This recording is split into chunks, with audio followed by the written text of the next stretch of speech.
성경 봉독하겠습니다. 마태복음 18장 23절에서 30절까지입니다. 마태복음 18장 23절에서 30절까지 같이 봉독하겠습니다. 그러므로 천국은 그 종들과 결산하려 하던 어떤 임금과 같으니 결산할 때 10,000달란트 빚진 자 하나를 데려오매 갚을 것이 없는지라 주인이 명하여 그 몸과 아내와 자식들과 모든 소유를 다 팔아 갚게 하라 하니 그 종이 엎드려 절하며 이르되 내게 참으소서 다 갚으리이다 하거늘 그 종의 주인이 불쌍히 여겨 놓아 보내며 그 빚을 탕감하여 주었더니 그 종이 나가서 자기에게 100데나리온 빚진 동료 한 사람을 만나 붙들어 목을 잡고 이르되 빚을 갚으라 하매 그 동료가 엎드려 간구하여 이르되 나에게 참아 주소서 갚으리이다 하되 허락하지 아니하고 이에 가서 그가 빚을 갚도록 옥에 가두거늘. 아멘. 자, 오늘 본문을 우리가 쭉 읽으면서 그 요지를 짐작을 하셨겠지만은 용서와 관련된 말씀이 이 속에 들어있죠.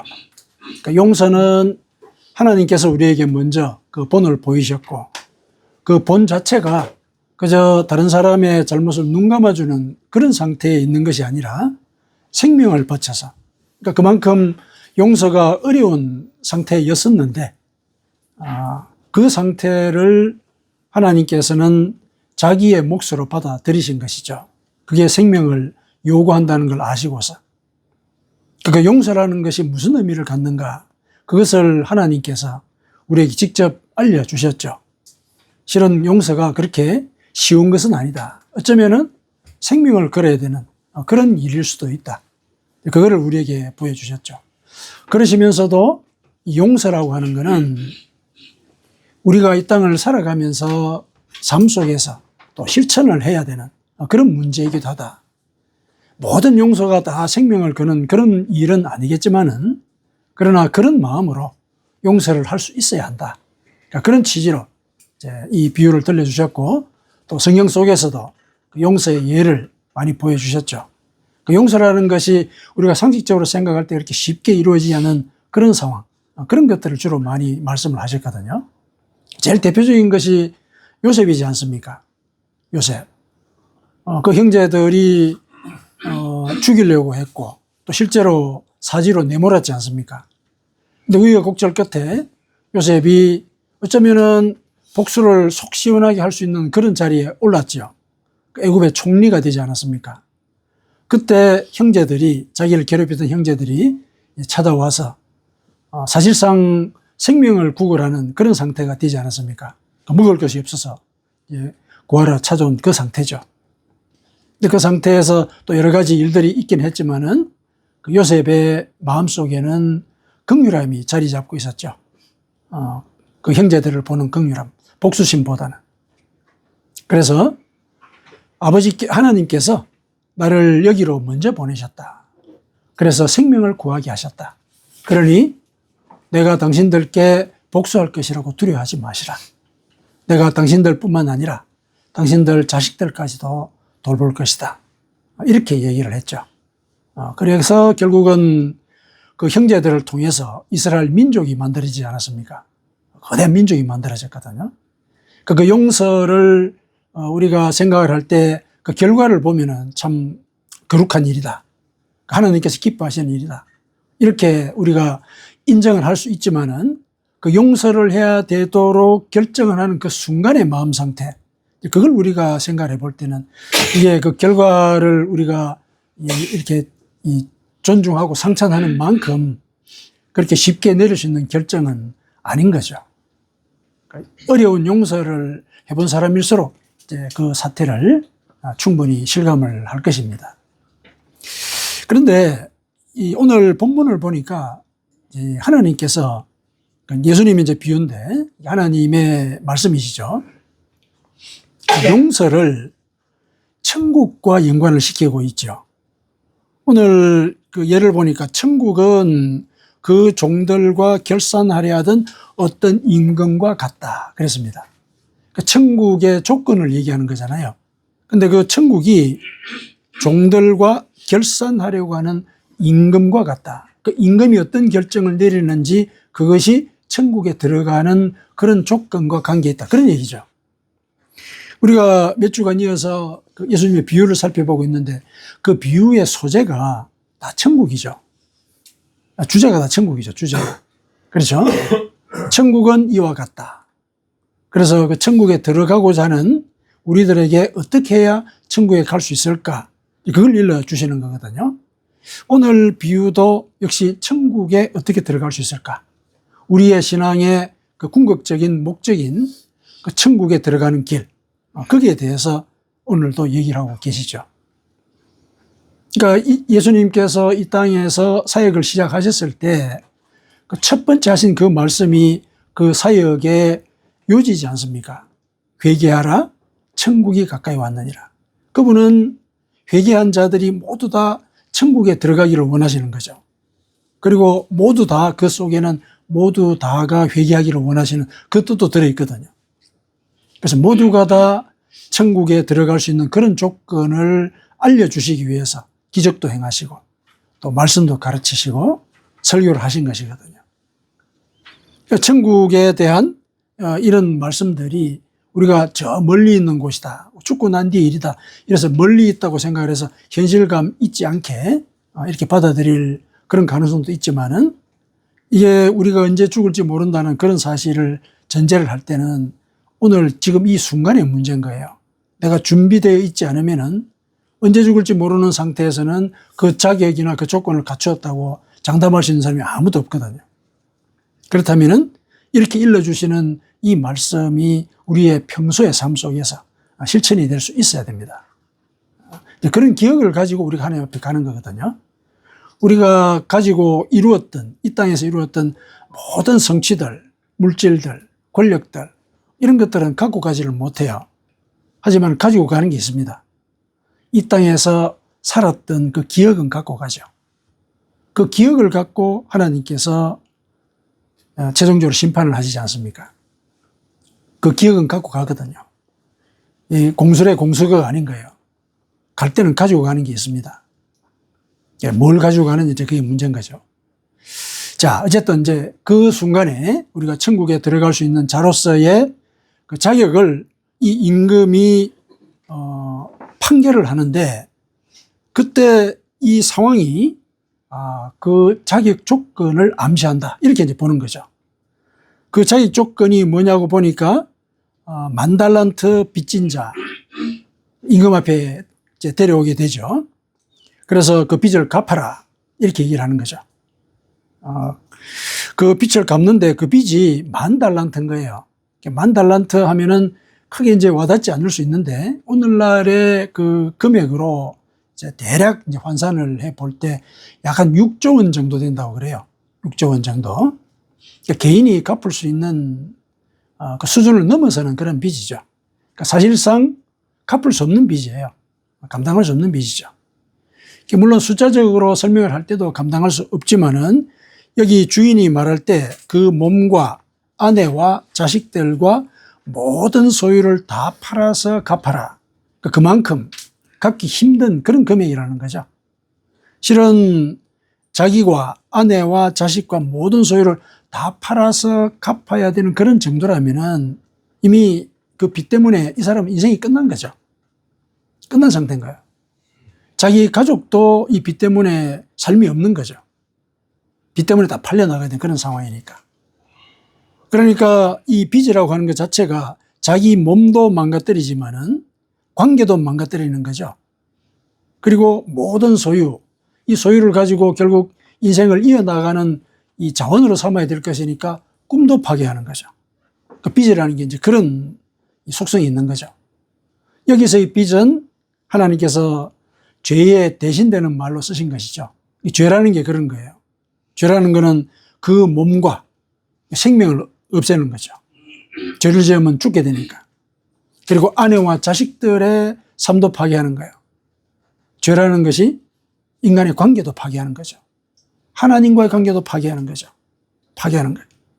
그리고 모든 소유들, 이 땅에서 삶을 살아가는 그 자양이 될 만한, 밑받침이 될 만한 그런 소유들, 그것도 파괴를 하는 거죠.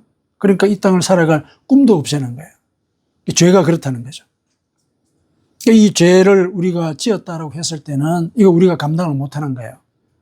이미 우리 몸도 끝났고 우리 관계도 끝났고 그리고 꿈도 끝났으니까.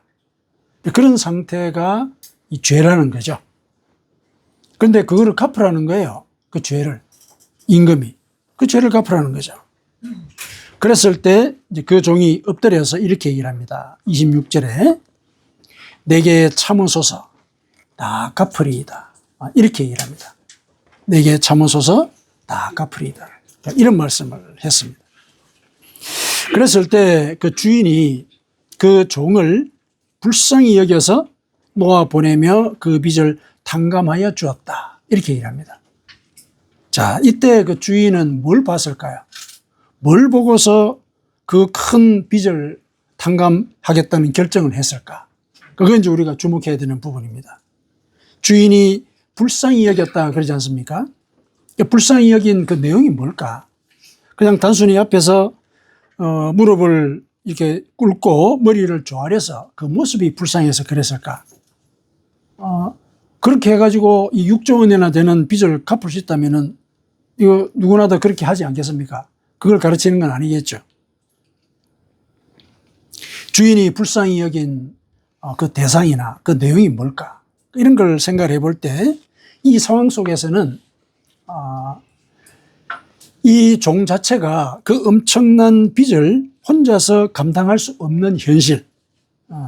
하지만은 자기가 그것을 감당해야 된다는 어떤 도덕적인 책임감.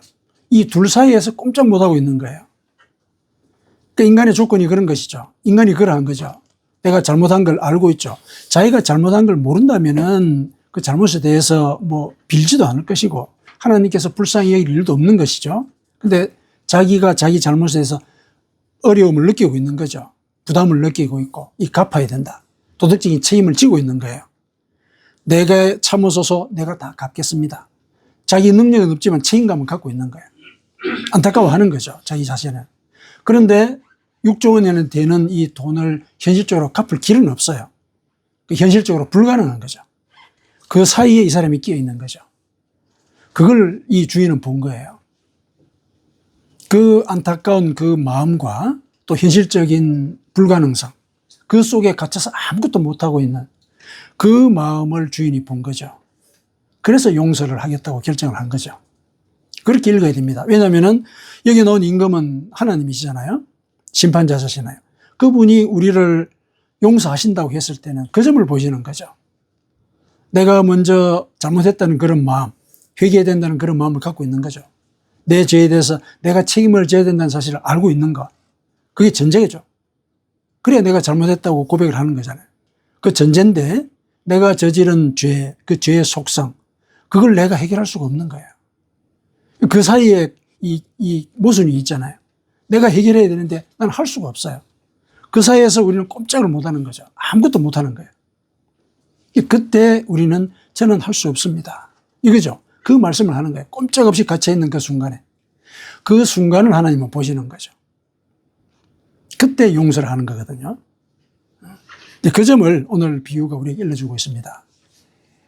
죄의 용서, 천국에 들어갈 수 있는 그 조건은 바로 그 두 개의 감정, 그 상태, 그 사이에 있는 그 지점에 우리 마음을 갖다 놓을 때 하나님께서 용서를 하시고 천국에 갈 수 있는 자격을 주신다는 거죠.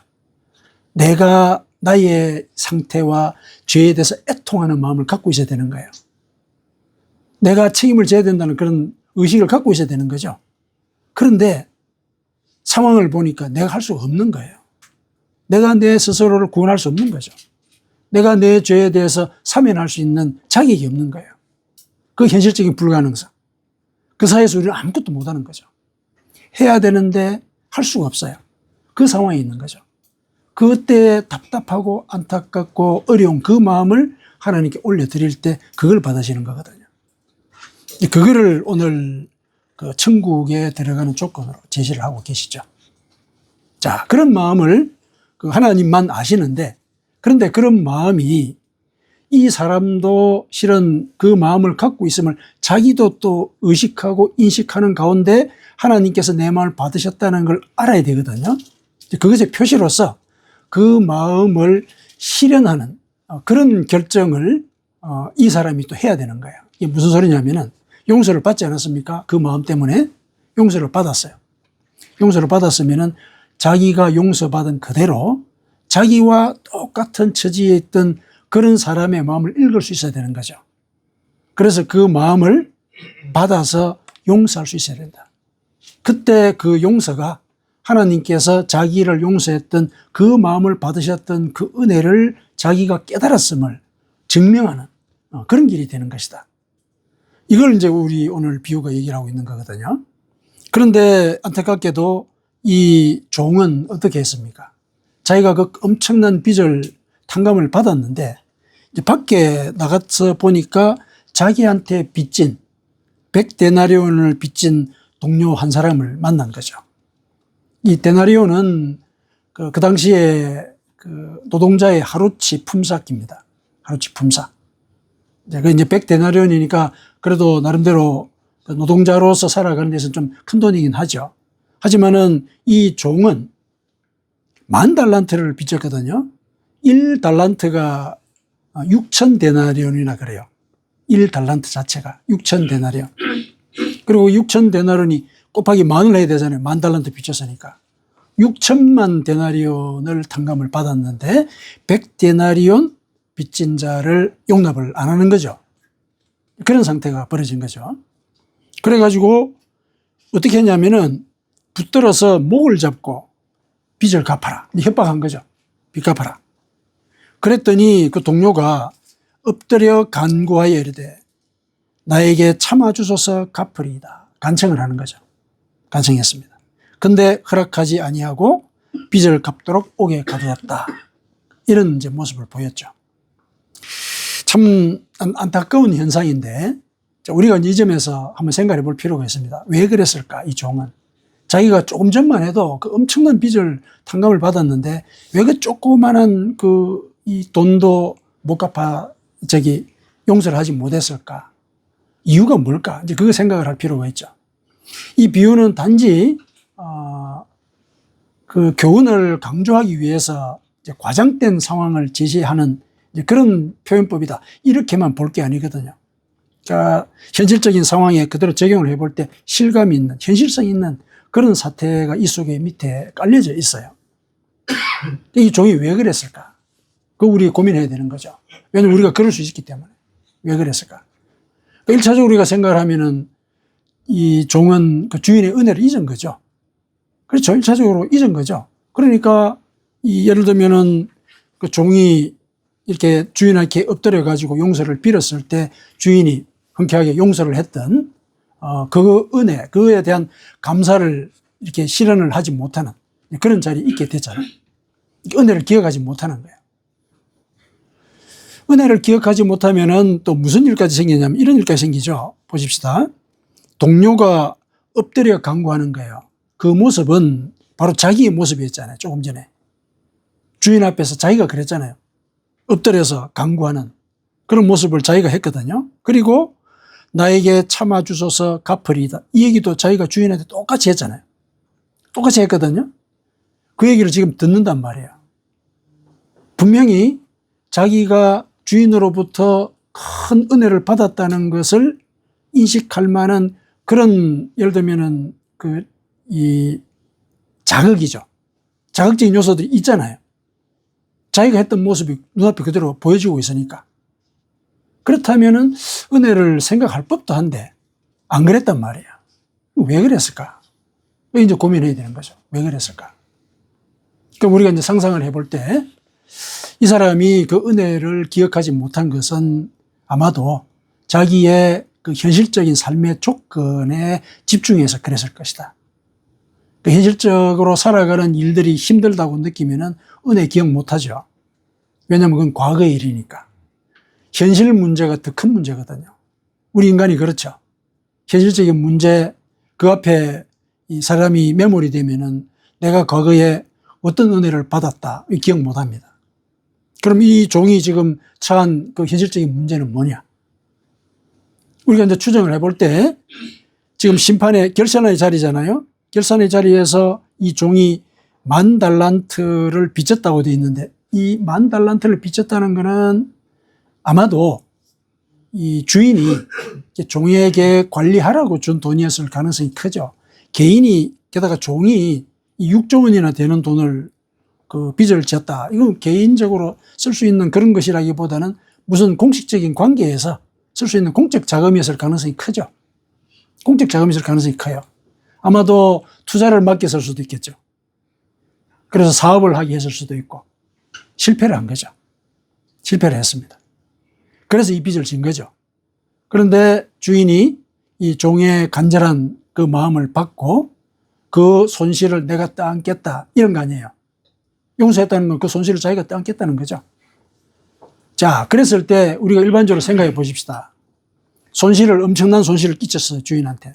그러면 그 주인은 그 손실을 자기가 받는 대신에 어떻게 하겠습니까? 그 종을 해고하겠죠.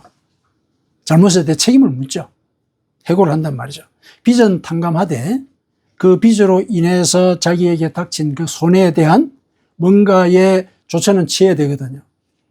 해고를 했을 가능성이 있는 거죠. 그러니까 해고를 당했다 생각해 보십시오. 조금 전까지만 해도 6조 원이나 되는 돈을 굴리는 사람이었지만은 당장 해고되니까 먹고 살 게 문제가 되는 거죠. 먹고 살 것이. 수억 원을 굴리다가 갑자기 콩나물 살 돈이 없어졌다. 그런 상태가 벌어진 거죠. 근데 놀랍게도 콩나물 살 돈도 없는 그 상태에 우리는 집중하거든요. 분명히 자식도 있고 또 소유를 팔아서 재산을 갚으라 그래서 빚을 갚으라 그랬으니까 100데나리온 정도는 융통할 수 있는 그런 여유가 있죠. 있지 않습니까? 소유를 팔아서 갚게 하라 이런 얘기를 했으니까 여유가 있거든요. 그런데도 그러지 못했다는 것은 자기의 현실적인 상황에 너무 집중한 거죠. 그러니까 현실에 집중하다 보면은 이렇게 은혜를 잊어버리는 것이죠. 죄의 문제도 그런 거죠.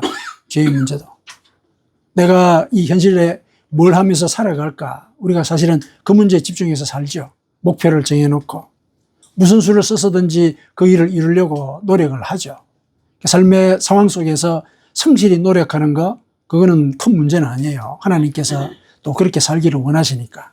그런데 그 과정에 잊어버리는 것이 뭔가 이거 우리 살펴봐야 되는 거죠. 내가 하나님으로 받았던 그 은혜, 내가 지금 이 일을 하고 있는 것조차도 하나님이 나에게 주셨던 은혜 때문이다. 이런 생각들이 밑바닥에 있는 상태에서 그런 성취의 노력들이 있어야 되는 거예요. 그러기가 쉽지가 않은 거죠. 그러니까 현실에 집중하게 되면은 내가 죄인이었다는 사실조차도 잊어버려요. 내가 용서받은 자라는 사실조차도 잊어버리는 거죠. 그러니까 현실에 집중하면 그렇게 되는 거예요. 현실에 집중하면은 내가 그 현실을 통제할 수 있다는 생각이 들잖아요.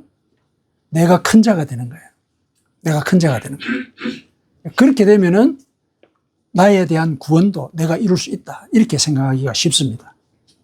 그러면은 구원의 길로부터 멀어지게 되죠. 오늘 비유는 그 상황에서 우리에게 이걸 일러줍니다. 우리가 하나님 앞에서 죄를 용서받고 또 그분의 은혜를 받을 수 있는 그 길은 우리가 그분 앞에 작은 자가 되는 거다. 작은 자가 되는 거다. 자, 왜 갑자기 작은 자라는 얘기를 하냐면은 앞서 아까 말씀을 드렸던 그 상태 사이에 끼어 있는 그런 상태. 내가 책임은 져야 되는데 할 수 있는 건 아무것도 없어. 그 사이에 끼어 있는 그 상태만큼 자기를 작다고 여길 때가 없거든요. 그런 작은 자로서의 의식이 있어야 되는 거죠. 하나님 앞에서.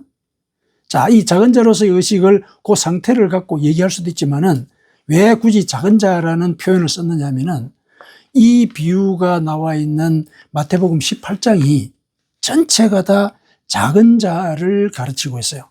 작은 자가 되어야 된다는 거. 그걸 이 마태복음 18장이 다 얘기를 하고 있고 그 맥락에서 이 비유가 주어졌거든요. 자, 무슨 소리냐면은 마태복음 18장의 제일 처음에 무슨 얘기가 등장하느냐 하면은 제자들이 싸운 얘기가 나와요. 자기들 가운데서 누가 크냐. 그게 뭡니까? 예수님과 이렇게 사역을 같이 수행을 하면서 누가 공적이 많으냐 이거죠. 그래서 예수님이 이 땅에서 왕으로 군림을 할 때 내가 어느 자리에 차지할까? 그리고 천국에 가서도 내가 얼마만큼 인정을 받을까? 그거 가지고 싸운 거죠. 그랬을 때 예수님께서 이제 그들의 그 싸우는 내용을 아시고 일러주셨죠. 어린아이와 같이 되지 않으면은 천국에서 큰 자로 살 수가 없다. 어린아이와 같이 자기를 낮추는 사람이 천국에서 큰 자다. 이런 얘기를 하시죠. 자기 스스로가 자기가 한 일에 대해서 큰 자로서 여기는 이런 의식을 갖고는 천국에 못 들어간다. 너희들이 나를 따라다니면서 거룩한 일에 수행을 한 것은 맞다. 너희들이 선지자 노릇을 하고 예언을 하고 기적을 행하고 맞다. 열심히 했다. 그러나 그것의 너희 자신들을 큰 자로 만드는 길이라면은 너희들은 이 땅에서 벌써 큰 자로서 인정을 받은 것이다. 천국에서 받을 거 없다. 이 얘기를 하신 거예요. 그러니까 하나님 앞에서는 항상 그런 모든 일들, 내가 너희들을 선택을 해서 거룩한 일에 동참을 시킨 것도 너희들이 뭘 잘해가지고 내가 선택한 게 아니다. 사실 그 얘기를 하고 계신 거거든요. 그러면 그런 마음으로 자기를 선택해 주신 하나님의 은혜에 감사하는 마음으로 이 일을 수행을 해야지 나중에 내가 너보다도 더 높은 자리에 차지해야 된다. 이거를 변정하는 그런 일들로서 시간을 낭비해서는 안 되는 것이다. 그걸 이제 처음에 일러주셨거든요. 두 번째 이어서 하시는 말씀이 뭐냐면은 작은 자를 실족하게 해서는 안 된다 이런 얘기가 나와요. 그 제자들의 싸움이 있고 난 뒤에 일러주신 말씀 뒤에 작은 자를 실족하게 해서는 안 된다 이런 얘기가 나와요. 작은 자를 실족하게 하면은 차라리 연자 맷돌을 목에 걸고 바다에 빠뜨리는 게 더 낫다. 작은 자 의식을 갖는 게 그만큼 중요하다는 거예요. 작은 자를 실족하게 해서는 안 된다는 얘기가 그 밑에 그런 얘기가 깔려 있는 거거든요. 작은 자를 중하게 얘기해야 돼. 왜냐하면은 작은 자는 예를 들면은 하나님께서 그를 실족하는 그런 상태를 봤을 때는 이 실족하는 자의 목에다가 연자 맷돌을 매어가지고 물에 빠뜨려버리는 그런 일과 동등한 그런 가치를 갖는 것이다. 그런 얘기를 하시죠. 그러면서 작은 자를 실족하게 말하라는 그 말씀에 이어서 이런 얘기를 또 하세요. 양이 100마리가 있는데 한 마리가 길을 잃었어. 근데 99마리를 두고 목자는 그 한 마리를 찾아간다. 길 잃은 양이 작은 자죠. 그렇죠? 작은 자거든요. 그 작은 자에 대한 그 의식, 목자로서의 의식은 99마리보다도 그 작은 자를 더 귀하게 여긴다. 천국에서는 이 작은 자를 받으려고 준비하고 있다. 그 얘기를 하는 거죠. 그래서 이 작은 자를 위해서 내가 이 땅에 왔다. 그 예수님께서 하신 말씀이 그거잖아요. 그렇게 일러주고 계시거든요. 그 다음에 또 이어서 무슨 얘기가 나오냐면은 공동체 속에서 잘못한 사람이 있단 말이지. 그러면 그들에 대해서도 너희들은 이가 길 잃은 양이라는 그런 의식을 가져야 된다. 그래서 이 잘못한 이 사람을 치리하고 교정하고자 할 때 먼저 네가 사적으로 가가지고 달래라. 그 말을 안 들으면은 그 다음에 두세 사람이 같이 가서 다시 권면해라. 그래도 말을 안 들으면은 장로들에게 교회에다 얘기해라. 교회에다 얘기해라. 그래도 말을 안 들으면은 그때는 이제 절연해라. 이런 얘기를 하죠. 그 길 잃은 양, 작은 자잖아요. 작은 자가 잘못한 그 상태 속에 들어있을 때 그를 정죄하고 비판하지 마라. 정죄하고 비판하면은 그 작은 자를 실족하게 하는 것이다. 그러니 그러한 세밀한 절차를 따져서 권면해라. 이런 세밀한 절차를 따져서 권면했을 때 그때 그 결정 속에는 나도 너희와 함께 있을 것이다. 이렇게 얘기를 하시거든요. 그 결정을 지지하신다는 얘기예요. 그것을 좀 더 확장해서 얘기를 하면 이런 얘기죠. 너희가 땅에서 매면 하늘에서도 매이고 그다음에 땅에서 풀면 하늘에서 풀릴 것이다. 이게 뭡니까? 너희들이 그렇게 세밀하게 작은 자들에게 배려를 해가면서 교정하고자 한 그 결정, 그건 하늘에서도 인정한다 이런 얘기예요. 인정한다. 그러니까 땅에서 매면 하늘에서도 매이고 땅에서 풀면 하늘에서 풀린다는 얘기는 그런 뜻이에요. 작은 자에 대한 자세예요. 아주 세심하게 그 사람의 상태를 살펴서 교정을 하려는 그런 절차를 밟아가라. 그리고 그런 절차를 밟아서 결정을 한 그 자리에는 나도 있겠다. 이렇게 얘기를 하셨거든요. 나도 있겠다. 그게 뭡니까? 인정하겠다는 거예요. 그 결정은. 그러니까 작은 자를 대할 때 그런 자세로 대해야 된다. 그 작은 자, 내가 얘기하는 그 작은 자라는 게 그런 가치가 있는 존재. 이런 얘기를 하시는 거죠. 그 다음에 또 무슨 얘기가 나오냐면은 베드로가 이제 그 길 잃은 양에 대한 예수님의 그 비유를 듣고 그러면은 그 길 잃은 양, 우리 공동체 속에서 그 잘못한 그 사람, 그런 사람이 그러면 몇 번이나 이 잘못을 해가지고 왔을 때 우리가 또 몇 번이나 또 용서를 해줘야 됩니까? 이렇게 묻는단 말이죠. 그랬을 때 예수님께서 그러셨죠. 7번이 아니라 70번까지도. 7번에 70번까지라도 용서해줘라. 이런 얘기를 하시죠. 그 작은 자를 용서하는 그런 마음의 그 자세를 이루셨잖아요. 사실은 7번씩, 70번씩 용서라는 거는 불가능하잖아요, 인간들이. 불가능한 걸 요구하신 거예요, 용서에 대해서. 그럼 뭐냐? 횟수의 문제가 아니란 얘기예요. 기본적으로 작은 자가 잘못한 것에 대해서 마음가짐이 항상 용서하는 마음을 가져라. 그런 뜻이에요. 횟수가 문제가 아니에요. 베드로는 한 7번 정도 용서하면 되겠습니까? 이렇게 예수님께 여쭸잖아요. 그건 뭡니까? 7번 넘어가면 용서 안 할 거라는 생각이 밑에 깔려 있는 거죠. 인간이 원래 그렇죠. 용서하는데 한계가 있는 거예요. 인간으로서는. 용서하는 데는. 그런데 예수님께서는 그 횟수를 따지게 되면은 사실은 용서 안 하겠다는 마음이 밑에 깔려 있는 것이다. 있는 것이다.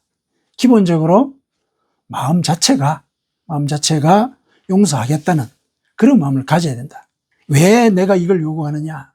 바로 너희들은 오늘 비유에서처럼 하나님으로부터 10,000달란트를 빚진 그런 죄가를 용서받았다는 것.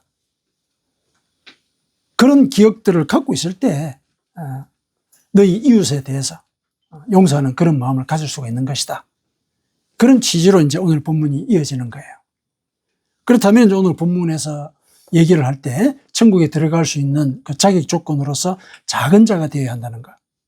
그거는 마태복음 18장 전체를 통해서 우리에게 일러주고 있는 내용이거든요. 그러니까 하나님 앞에서 내가 작은 자여야 된다는 거예요. 작은 자. 이 작은 자는 그냥 단순히 뭐 굴종적인 개념이라든지 또 겸손해야 된다 이런 차원의 문제가 아니에요.